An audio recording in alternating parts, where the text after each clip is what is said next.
loi sur UCREF, là, bon, tant qu'on connaît, UCREF, c'est unité et de renseignement, unité centrale de renseignement financier.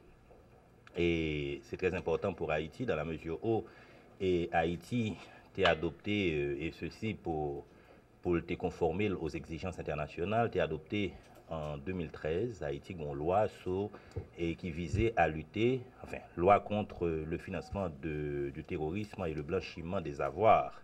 Donc, et UCREF est créé dans logique loi ça, dans le cadre loi ça, c'est loi ça même qui créait UCREF. Et jusque-là, jusqu'à récemment, UCREF pour Kogicham gagné loi organique. Et récemment, loi organique UCREF là, projet de loi, le gouvernement te soumet au Parlement et il était voté. Le Parlement a voté. Et en qui ça, et si on avance pour le pays, c'est parce que d'une part, enfin, sa loi ça a poté, loi ça l'hypothèse pour UCREF et son autonomie financière, administrative pardon et financière. Administrative d'abord et financière dans la mesure où UCREF avec loi ça, il disposait d'un conseil d'administration et ce conformément au décret du 17 mai 2005. Ensuite, grâce à loi ça, UCREF n'a pas avancé, pas que UCREF, l'État. L'État n'a pas avancé dans et ça ne relève conformité à exigences internationales. Et notamment exigence GAFI, GAFI qui c'est groupe d'action financière et pour région Caraïbe là c'est GAFI groupe d'action financière et de la Caraïbe.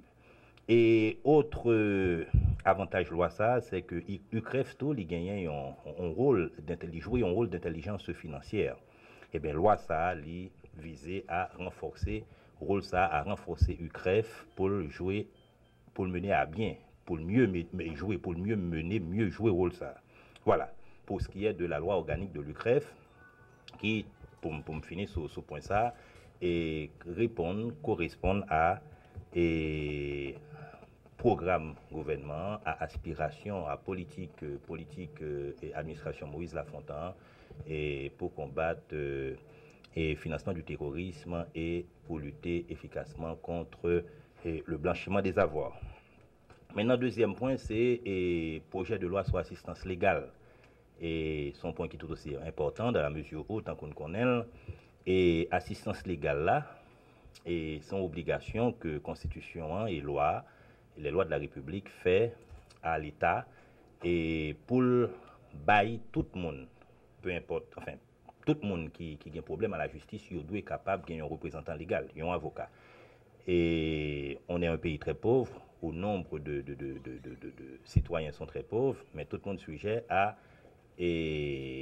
retrouver face à la justice.